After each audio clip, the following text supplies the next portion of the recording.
तो आज हमारे साथ मौजूद हैं डॉक्टर राज तिलक। सर, स्वागत है आपका। सर, कहते हैं बच्चे भविष्य हैं हमारे देश का, बच्चों से ही सब कुछ है। कई बार ऐसा होता है कि बच्चों को बहुत सारी परेशानियां हो जाती हैं। आपके सामने भी कई सारे ऐसे केस आए होंगे और आप तो दिन भर बच्चों की ही सेवा करते रहते हैं। आप, हाँ, वैसे हम कहते हैं कि बच्चे बड़ों की सेवा करते हैं, लेकिन आप बच्चों की सेवा करते हैं, तो उसके लिए तो मैं सैल्यूट करूँगी आपको।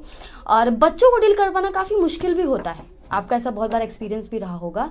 और अगर बात करूँ इस समय की, या कई बार ऐसा होता है मौसम बदलता है, बच्चों को परेशानियां होती हैं, बुखार आ जाता है और भी बहुत सारी समस्याएं होती हैं। लेकिन अगर वायरल की बात करूं, जो हो जाता है बच्चों को बहुत जल्दी हो जाता है, स्पेशली छोटे बच्चों को जी। फीवर, यानी कि बहुत आम भाषा में इसको बुखार कह देते हैं, बहुत लाइटली लोग इसको ले लेते हैं। वायरल हो जाता है और उसके बाद डेंगू, मलेरिया, बहुत सारी ऐसी चीज़ें हो जाती है। तो सर, जानना चाहूँगी आपसे कि बुखार, यानी कि जो नॉर्मल एक बुखार आ जाता है कि शरीर गर्म हो गया और हमें सर्दी लगने लगी, बच्चों को थोड़ा बता पाना भी मुश्किल होता है, क्योंकि उसका उनको हम फील करेंगे तभी पता चल पाएगा। क्या फ़र्क होता है सर वायरल फीवर और एक नॉर्मल फीवर में? देखिए, थोड़ा सा यहाँ पे भाषा का विश्लेषण करना चाहूँगा। जी। आपने कहा नॉर्मल फीवर, जी, तो फीवर कभी भी नॉर्मल नहीं होता। जी, जी। जो नॉर्मल है उसमें फीवर का कोई स्थान नहीं है, बिल्कुल। और अगर फीवर है तो वो एबनॉर्मल है। जी। अब फीवर जो है वो बीमारी नहीं है जी, वो बहुत सी बीमारियों का लक्षण हो सकता है। जी। जहां कहीं भी बीमारी ने आप पे हमला किया, जी, आपका शरीर उससे लड़ने का प्रयास कर रहा है। जैसे आपके घर में कोई घुस आए और सामान उथल पुथल करने लगे और आपके जो कीमती चीज सामान है उनको ले जाना चाहें, इसी तरह तमाम सारे कीटाणु वातावरण में हैं। बैक्टीरिया हैं, वायरस हैं, रिकेट्सिया हैं, माइकोप्लाज्मा हैं, स्पायरोकीट हैं, प्रोटोजोआ हैं। तो अलग अलग प्रकार के जीव हैं जो आपसे निरंतर संघर्ष करते रहते हैं। ये अस्तित्व का संघर्ष है, जैसे हम कहते हैं स्ट्रगल फॉर एग्जिस्टेंस। तो वो जब आपके शरीर पे हमला करते हैं और शरीर के अंदर आके आपकी शांति को नियंत्रित करना चाहते हैं, तो जैसे आपके घर में कोई करे तो आप उसका विरोध करते हैं, जी, लड़ते हैं, झगड़ते हैं, आस घर के अंदर के लोगों को आवाज देते हैं, बाहर आवाज देते हैं, मदद के लिए पुकारते हैं। ठीक इसी तरह शरीर भी अपनी शक्तियों को आवाज देता है और बहुत से रसायन, साइटोकाइंस हैं, कीमोकाइंस हैं, इंटरफेरॉन्स हैं, कॉम्प्लीमेंट्स हैं और बैरियर्स हैं, जो भी हमारे हथियार हैं, श्वेत रक्त कण हैं, इन सब की मदद से वो अपनी डिफेंस को माउंट करता है। जैसे आपके घर में घुसे, आप लड़ें, उठापटक हो तो कुछ सरगर्मी पैदा होगी। ऐसे ही इस लड़ाई में भी कुछ गर्मी पैदा होती है, उस गर्मी को ही हम बुखार कहते हैं। क्या बात है सर, ठीक है। तो अब वो हमलावर अलग अलग हो सकते हैं। मलेरिया भी हमलावर हो सकता है, उसमें बुखार आ सकता है। कान में संक्रमण हो जाए तो भी बुखार आ सकता है। वायरस का हम पे, यानी विषाणु कहते हैं हिंदी में वायरस को, तो अगर विषाणु हम पे अटैक करते हैं तो उसके कारण भी शरीर वही रेजिस्टेंस जाहिर करेगा, तो बुखार आ जाएगा। तो बुखार का अर्थ यह है कि हम पे हमला हुआ है, शरीर उससे लड़ रहा है और इस लड़ने की प्रक्रिया में शरीर का तापक्रम ऊपर चला गया है। ठीक है। ये शरीर द्वारा प्रायोजित एक, जिसे कहना चाहिए सकारात्मक चीज है। आप दूध को गर्म करते हैं, क्यों गर्म करते हैं? क्योंकि उसके अंदर के कीटाणु मर जाए। पानी हम लोग कहते हैं उबाल के पियो, क्यों कहते हैं? क्योंकि पानी के अंदर जो कीटाणु हैं, जीवाणु हैं, विषाणु हैं, वो नष्ट हो जाए। ठीक इसी तरह शरीर भी अपने तापक्रम को बढ़ाता है जिससे वो उन जीवाणुओं को नष्ट कर सके। तो बुखार हमारे शरीर द्वारा प्रायोजित एक सकारात्मक चीज है जो संक्रमण से लड़ने के लिए एक इंजन की तरह सामने आई है। हम क्या समझते हैं कि ये बुखार ही हमारी समस्या है, क्योंकि ना वो वायरस दिखाई देता है, ना बैक्टीरिया, ना प्रोटोजोआ, ना रिकेट्सिया, ना माइकोप्लाज्मा। तो ये तो जो सूक्ष्म कीटाणु है वो नजर नहीं आता, जो नजर आता है वो बुखार आता है। तो यूं समझ लें कि अगर ढेर सी पुलिस आपके यहाँ लगी हो, किसी कारण से कुछ वारदात हो गई हो, तो वो पुलिस इस बात का संकेत देती है कि कुछ गड़बड़ है।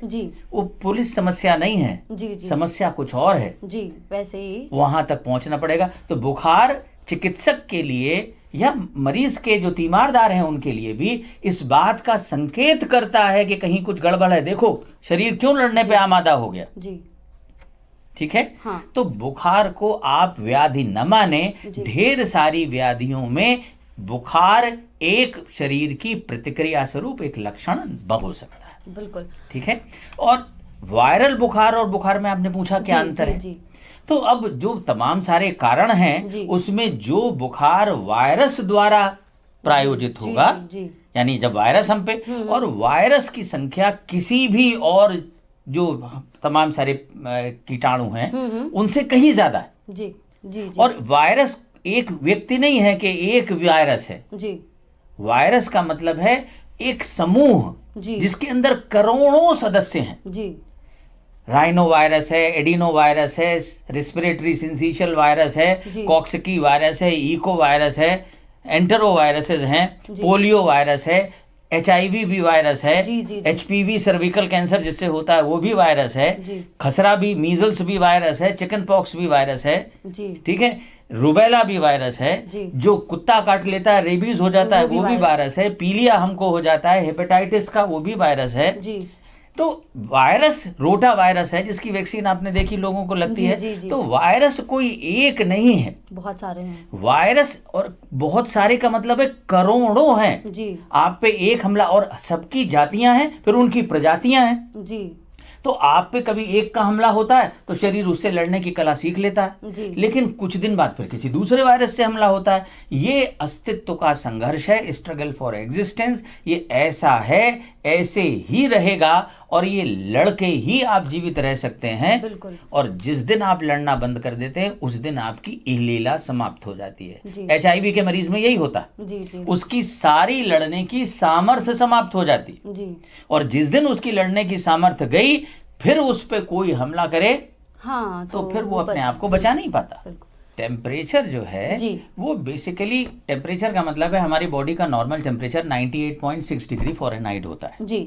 लेकिन ऐसा नहीं है कि 98.6 पे जाके खड़ा हो जी। बुखार इतना भी लकीर का फकीर नहीं है जी कि थर्मामीटर की उस लकीर पर खड़ा रहे जी। उसके दोनों तरफ वेरिएशंस होते हैं। जैसे आप कहते हैं कि आदमी की हाइट कितनी होनी चाहिए, तो आपने कहा 5 फुट 6 इंच होनी चाहिए, तो यानी 5 फुट 5 इंच वाला है तो वो आदमी नहीं है, और 5 फुट 7 इंच का है तो भी नहीं है। तो हर जगह आपको एक स्पेक्ट्रम मिलेगा, बहुत गौर वर्ण से लेके और श्वेत वर्ण तक मनुष्य मिलेंगे, ठीक है। इसी ढंग से बुखार भी जब तक 100 डिग्री से ज्यादा न हो उसको बुखार न समझे। तमाम ऐसे लोग हैं जिन्हें 99.9 तक बुखार सामान्य तौर पे रह सकता है और वो नॉर्मल है हाँ। उसको बीमारी मान के चलना ठीक नहीं होगा। तो इसलिए बुखार को नंबर 1 हैंडल तब करें यदि वो ज्यादा हो, और दूसरा शरीर लड़ रहा है, आपको बचा रहा है, तो आपको तो नहीं पता कि समस्या क्या है, लेकिन शरीर को तो पता है जीवाणु कौन सा है, और वो उससे संघर्ष कर रहा है। जब संघर्ष कर रहा है तो इसीलिए कर रहा है कि आपको उससे बचा सके, ठीक है। तो इसलिए ध्यान रखें कि बुखार को उतारना उपाय नहीं है जी, क्योंकि बुखार तो मदद कर रहा है। अगर आप घर में सो रहे हैं जी, एक अजगर चला आ रहा है जो आपको निगलना चाहता है जी, आपके घर का कुत्ता जो है वो भौंक भौंक के उसको रोकने की कोशिश कर रहा है, आगे नहीं बढ़ने दे रहा जी। आपको अजगर नहीं दिखाई दे रहा जी, लेकिन कुत्ते का भौंकना सुनाई दे रहा है, और ये लगता है कि ये हमारी नींद में खलल डाल रहा है, सोने नहीं दे रहा। तो क्या करेंगे जी, बगल से पिस्तौल उठाई और गोली मार दी कुत्ते को जी। अभी मार दीजिए कुत्ते को, तो नतीजा क्या होगा, फिर वो अजगर सीधे आएगा और आप निकले जाएंगे जी। बिल्कुल। तो इसलिए बुखार को अपना मित्र समझें। बुखार हमारी लड़ने की शक्तियों को जागृत करता है, हमें लड़ने के लिए तैयार करता है, और इस युद्ध में हमारा पड़ला भारी करता है। तो जब तक कोई विशेष असुविधा ना पैदा करे बुखार, तब तक सामान्य तौर पे बुखार उतारना नहीं चाहिए। पहले के जमाने में यही हुआ करता था जी। लोग बुखार बनाए रखते थे जी, ठीक है, और कहते थे कि जल्दी नहीं उतारना चाहिए बुखार को। हम आज भी यही कह रहे हैं, लेकिन ये वो गोली क्या आ गई है कि जहां देखा वो फौरन उठाई गोली और खाया और काम पे चल दिए। बिल्कुल। मुद्दा ये है कि उस काम से ज्यादा जरूरी है जान है तो जहान है जी जी। बिल्कुल बिल्कुल, जहान की वजह से जान नहीं है। बिल्कुल, ये बात बिल्कुल सही है। तो बुखार से ये सबसे कीमती संदेश मेरा आज यही होगा कि बुखार आपका मित्र है, वो आपकी तरफ से लड़ाई लड़ रहा है। बुखार का प्रतिरोध न करें, पहचाने कि बुखार क्यों आया है, उस कारण के विरुद्ध कुछ कर सकें तो अवश्य करें, लेकिन बुखार को कम करने का प्रयास तभी करें अगर बुखार के कारण कोई विशेष असुविधा हो रही हो। अगर विशेष असुविधा है तो ठीक है, आप पैरासीटामोल ले सकते हैं। बुखार को कम करके ऐसी हदों में लाना पर्याप्त होगा कि जिसे आप बर्दाश्त कर सकें। थोड़ी बहुत असुविधा तो रहेगी, लेकिन अधिक असुविधा को आप सुविधा में बदल दें, लेकिन पूरी तरह उतार के सामान्य करने की कोशिश कतई न करें। बिल्कुल। अगर आपने लड़ाई खत्म कर दी तो जो बीमारी 3 दिन में ठीक होती है वो 10 दिन ले लेगी। बिल्कुल।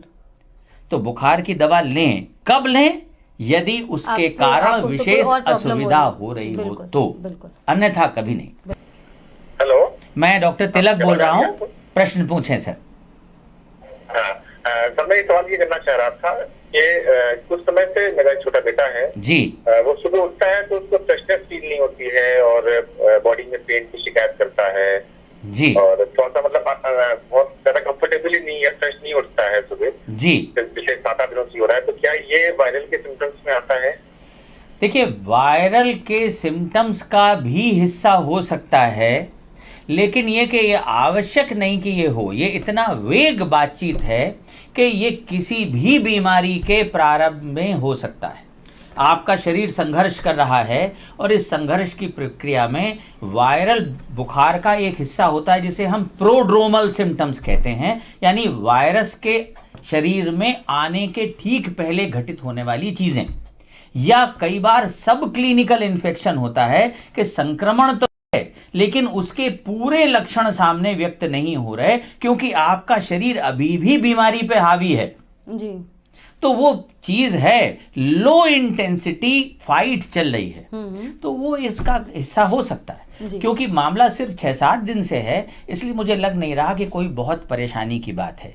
लेकिन अगर यही चीज किसी को बहुत लंबे अरसे से चल रही हो, महीना, 2 महीना, 3 महीना, साल भर से, तो फिर मुझे ये कहना होगा कि जिस काम के लिए नींद बनी है, यानी आपने जो अव्यवस्था दिन भर काम करके अपने अंदर निर्मित की है, अपने रासायनिक या उपापचय में, मेटाबॉलिज्म में, उसको दोबारा व्यवस्थित करने का काम नींद करती है। तो नींद अपना काम ठीक से नहीं कर पा रही है। हमें देखना होगा कि नींद के साथ में ये खलल क्यों आ रहा है। जी सर, जैसा कि हमारा जो आज का जो एपिसोड का विषय था वायरल फीवर जी, तो जानना चाहूंगी कि सर वायरल फीवर, वैसे तो आपने बताया सोर्सेज बहुत सारे होते हैं, लेकिन फिर भी क्या कोई स्पेसिफिक ऐसा होता है इसकी वजह से ये फैलता हो, जैसे कि हमारे एनवायरनमेंट में आ जाता है? देखिए जी, जो सबसे कॉमन जिसे आप सीजनल वायरल बुखार कह रही हैं, वो रेस्पिरेटरी वायरसेस होते हैं जी, है ना। अब कुछ वायरसेस ऐसे हैं जो पूरे शरीर को हमला करते हैं। आपने देखा स्मॉल पॉक्स होता था, चिकन पॉक्स होता है, मीजल्स होता है ना, इन्फ्लुएंजा होता है, तो वो पूरे शरीर में दाने निकल आते हैं उसके, रूबेला होता है ना। लेकिन कुछ वायरसेस ऐसे हैं जो एक खास ऑर्गन को, आपके शरीर के एक हिस्से को ज्यादा प्रभावित करते हैं। कुछ वायरसेस हैं जो दिमाग को ज्यादा प्रभावित करते हैं, जैसे रेबीज में होता है, ठीक है। कुछ आपके एंटेरोवायरसेस हैं, वो भी दिमाग को बहुत प्रभावित करते हैं। हर्पीज सिम्प्लेक्स वायरस है, वो दिमाग को प्रभावित करता है। चिकन पॉक्स करता है, तो कुछ दिमाग को करते हैं। इसी ढंग से कुछ हमारे श्वसन तंत्र को ज्यादा प्रभावित करते हैं, सांस की नलियों को। श्वसन तंत्र का मतलब है कि उनमें जुकाम, खांसी, पसली चलना, निमोनिया, दमा उभर आना, है ना, सांस की नलियों में सूजन या प्रदाह, ये सब ज्यादा होता है। जैसे राइनो वायरस हैं, रेस्पिरेटरी सिंसिशियल वायरस हैं। कुछ ऐसे होते हैं जो जिगर को ज्यादा अटैक करते हैं, कुछ हमारी लिम्फ ग्लैंड्स को, ग्रंथियों को ज्यादा प्रभावित करते हैं। कुछ ऐसे होते हैं जो हमारी आंतों को ज्यादा हमला करते हैं। कुछ ऐसे हैं जो कैंसर निर्मित करने के लिए रिस्पॉन्सिबल हैं। कुछ ऐसे हैं जो हमारे इम्यूनोलॉजिकल सिस्टम पे हमला करते हैं। तो वायरस अलग अलग प्रकार के हैं, लेकिन जिस वायरल बुखार की चर्चा आम फहम है, जिसको सामान्य लोग वायरल समझते हैं, वो बेसिकली रेस्पिरेटरी वायरस होता है। रेस्पिरेटरी वायरस का मतलब है rhino virus, respiratory syncytial virus, influenza का virus, para influenza virus, adeno virus, metapneumo virus, है ना। तो ये कुछ मोटे मोटे कोरोना वायरस जो रेस्पिरेटरी वायरसेस हैं हमारे। तो ये जो वायरसेस हैं ये छींकने से, खांसने से, जो बोलने से जी, जो हमारे मुंह के साथ में, सांस के साथ में जो ड्रॉपलेट्स निकलती हैं, आप कभी शीशे पे ऐसे फूंक के देखिए तो आपको लगेगा कि हाँ इससे वाष्प निकलती है। तो इस वाष्प के साथ हमारे चारों ओर ब्रॉडकास्ट हो जाते हैं, प्रसारित हो जाते हैं। ठीक, जैसे ही ये प्रसारित होते हैं तो वो हवा में तैर रहे हैं। कोई दूसरा व्यक्ति जब अपने सांस के साथ इसे, भाई सांस देखिए, खाना आप क्या खाएंगे, झूठा नहीं खाना चाहते, पानी भी आप झूठा नहीं पीना चाहते, लेकिन सांस झूठी लेना हमारी मजबूरी है। हाँ बिल्कुल, हम ऐसा नहीं कर सकते कि ये मेरी हवा और वो तुम्हारी हवा। बिल्कुल।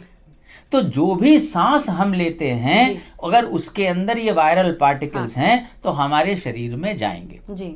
जब शरीर में पहुंचेंगे, शरीर का जो डिफेंस मैकेनिज्म उनसे झगड़ा करेगा, बिल्कुल, या तो वो प्रवेश कर पाएंगे या नहीं कर पाएंगे। अगर कर जाएंगे तो आप बीमार हो जाएंगे जी।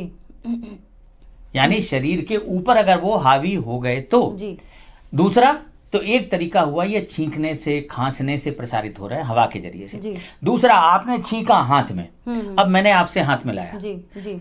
मेरे हाथ से ये कीटाणु आपके हाथ में पहुंच गए, आपको नाक में खुजली हुई, आप नहीं हो खुजाया, वो नाक में चले गए जी, बिल्कुल। तो दूसरा तरीका ये है कि चीजों से, ऑब्जेक्ट से मैंने छींका तो आपके इस माउस के ऊपर मेरे पार्टिकल आ गए, आपने माउस पकड़ा, आपके हाथ में चले गए। अब मेरे हाथ में पार्टिकल है, मैं दरवाजा खोल के गया कहीं तो उसके हैंडल पे लग गए, मैंने टेलीफोन उठाया तो मेरे टेलीफोन के रिसीवर पे लग गए। तो ये जो तरीका है प्रसारित होने का, इसको हम बाइफोमाइट कहते हैं। तो या तो ये यूं प्रसारित होता है, इसीलिए कहा जाता है कि हम लोग टिश्यू पेपर इस्तेमाल करें, ठीक है, हाथ बार बार धोएं अगर वायरल इन्फेक्शन हो जाए, छींकते खांसते समय मुंह पे हाथ रख लें जी, जी। हाथ रखने से ज्यादा उपयुक्त आजकल कहा जाता है कि आप अपनी कोहनी में खांसे जी, जिससे हाथ से भी प्रसारित होगा। तो अगर आप अपनी कोहनी में खांसते हैं तो हम जी दूसरे तक ये नहीं पहुंचाते, ठीक है। तो एक तरीका ये है, दूसरा छींकने खांसने से ड्रॉपलेट इन्फेक्शंस के जरिए से प्रसारित होता है। सर मेरा बच्चा 3 साल का है जी, तो उसको अभी चिकनगुनिया हुआ है जी, और मेरी रिसर्च को भी है जी, इसके लिए सर क्या उपाय करें? देखिए, चिकनगुनिया एक बार हो गया तो फिर सिवा उसको बर्दाश्त करने के और कोई मार्ग नहीं है। चिकनगुनिया ना हो इसे जरूर बचाया जा सकता है, क्योंकि चिकनगुनिया और डेंगू का जो संवाहक मच्छर है वो एक ही है, उसका नाम है एडीज मच्छर जी। ये जो एडीज मच्छर है ये जहां पैदा होता है जी, उसी के आसपास मुश्किल से 30-40 मीटर के दायरे के ही लोगों को काटता है जी। तो ये जहां रहते हैं या आते जाते हैं, ये उसी के आसपास कहीं फ्रेश वाटर के अंदर ये मच्छर पैदा हो रहे होंगे। अगर पानी को कलेक्ट ना होने दिया जाता, ये मच्छर न पैदा होते, तो इस जो उसका वायरस होता है चिकनगुनिया का, वो भी ट्रांसमिशन ना होता जी। लेकिन अब वो ट्रांसमिशन हो गया है जी। शरीर में जाके एक व्याधि निर्मित हो गई है। तो अब ये जब तक समाप्त नहीं हो जाए, जोड़ों में बेतहाशा दर्द होता है, आदमी खटिया पकड़ लेता है, टट्टी पेशाब करना मुश्किल हो जाता है, टॉयलेट की सीट पे बैठना तकलीफ दे होता है, बहुत परेशानी है चिकनगुनिया के साथ में। लेकिन एक बार ये ऐसा अंधा टनल है कि इसमें घुस गए तो उस एंड पे ही आपको निजात मिलेगी जी। बीच में कहीं कोई निजात नहीं है। हाँ, दर्द निवारक दवाइयां खाते रहिए, किसी हद तक कुछ रिलीफ मिल सकता है, लेकिन वो भी बहुत सीमित होता है जी। बिल्कुल, जैसा कि सचिन जी ने पूछा कि इनका 3 साल का बच्चा है और उस बच्चे को, जैसा कि इनकी पत्नी को भी है और अथाह तकलीफ होती है, क्योंकि घर में 2 लोग हैं। ये संकेत कर रहे हैं कि मच्छर की पैदाइश भी कहीं आसपास ही हो रही है, बिल्कुल, जिसको समय से रोका नहीं गया और उसके बारे में जागरूकता नहीं है। पुराने टायर पड़े हों, कूलर के अंदर पानी भरा हो सकता है कहीं कोई गड्ढे हों, है ना, नालियां हों, इस किस्म की सड़क में उबड़ खाबड़ पड़ी हो, जहां पे उस पानी में मच्छर है, लेकिन वो है इनके 40-50 मीटर के दायरे में ही। तो सर, इससे राहत सिर्फ एक पेन किलर ही दे सकती है और इसका कोई उपाय अगर हम करें तो उपाय नहीं है? कोई उपाय नहीं है, बिल्कुल। सचिन जी, जैसा कि डॉक्टर साहब ने बताया कि जब भी, अब चूंकि छोटा बच्चा है तो उसको बहुत ज़्यादा क्या सर पेन किलर दे सकते हैं? देखिए, कितना पेन किलर दे सकते हैं, कौन सा पेन किलर दे सकते हैं, वो इनका बाल रोग जो भी विशेषज्ञ होगा जिसकी देख रेख में है वो निर्धारित करेगा। और ये सोचना, ये देखना उसका काम है। बिल्कुल। तो इसी से संबंधित एक सवाल है सर मेरा, अगर वायरल फीवर की बात करें तो क्या वायरल फीवर में, ये भी वायरल है जी, चिकनगुनिया भी एक वायरस द्वारा प्रायोजित है जी, जो उसको शरीर में ये दर्द व्याधि हो रही है, ये भी वायरस के कारण है। डेंगू भी वायरल बीमारी है। बिल्कुल वायरल तो है, लेकिन जो सर ये सीजनल बुखार जैसे ये सीजनल है, ये इसी सीजन में होता है। बिल्कुल। फ्रेश रेन्स जब आती हैं, ये गंदे, ये मच्छर बहुत सफाई पसंद होता है जी, ये गंदे पानी में अंडे नहीं देता जी। ये जब साफ पानी बारिश का जी जी आशुद्ध जल जिसे कहते हैं, डिस्टिल्ड वाटर, वो इकट्ठा होता है तो उसमें ये रहता है। तो जैसा कि अभी आपने वैसे बताया है कि डॉक्टर जानेगा, तो क्या इसमें बिना डॉक्टर की सलाह के दवा लेना खतरनाक हो सकता है इस फीवर में? देखिए, बिना डॉक्टर की सलाह के कोई भी दवा लेना जो है, मेरी समझ से अपने साथ खिलवाड़ करना है जी, क्योंकि बहुत हकीम जी के चूरन चटनी और आयुर्वेदिक और बायोकेमिस्ट्री की वो जो दवाइयां हैं बायोकेमिक, उस तरह से एलोपैथी का आप व्यवहार करेंगे तो आप अपने लिए गड्ढा खोद लेंगे जी। आप रेलगाड़ी से कूद नहीं सकते, बैलगाड़ी से चाहे आप चलती से कूद जाएं, उससे कुछ फर्क नहीं पड़ेगा। तो जब वही चीजें रेलगाड़ी और हवाई जहाज बन जाती हैं तो वो एलोपैथी हो गई। जब वो बैलगाड़ी और साइकिल रहती हैं तब वो आयुर्वेद है। जी जी बिल्कुल ठीक है ना। तो उसके साथ खिलवाड़ मेरी समझ से ठीक नहीं होगा। वो हो सकता है ये दवा लें ठीक भी हो जाए, कोई केमिस्ट कुछ बता भी दे, लेकिन आज दवा लेने के 2 साल बाद किडनी फेल हो जाएगी उस दवा से जो पहले ली गई है, ये चीज इनको अभी नहीं दिखाई देगी। जी जी बिल्कुल, यही मैं पूछना चाह रही थी। पेन किलर्स का बेजा इस्तेमाल ठीक नहीं है जी। जहां, इसीलिए मैंने कहा अपने चिकित्सक से मिलें जी, वो निर्धारित करेगा कि कौन सा पेन किलर किस खुराक में, कितने अंतराल पे, किस मार्ग से, कितनी अवधि तक। जी जी बिल्कुल, ये सारे प्रश्न उत्तरीय हैं।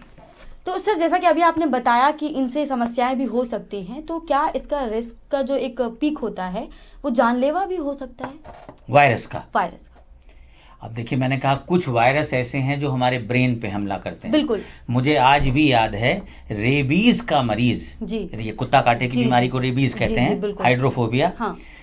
जब मैं इंटर्नशिप करता था आज से 30 साल पहले जी, उस जमाने में गांव देहात में कुत्ता काटने की घटनाएं होती थी। लोग लेके आते थे मरीज को चारपाई पे लेटा के, 4 लोग, और उसको रस्सियों से बांध देते थे जी, और अस्पताल में छोड़ के भाग जाते थे, पास नहीं आते थे। हाँ। और वो जिसको लेके आते थे वो उनका माँ बाप भाई कोई होता था। जी जी बिल्कुल।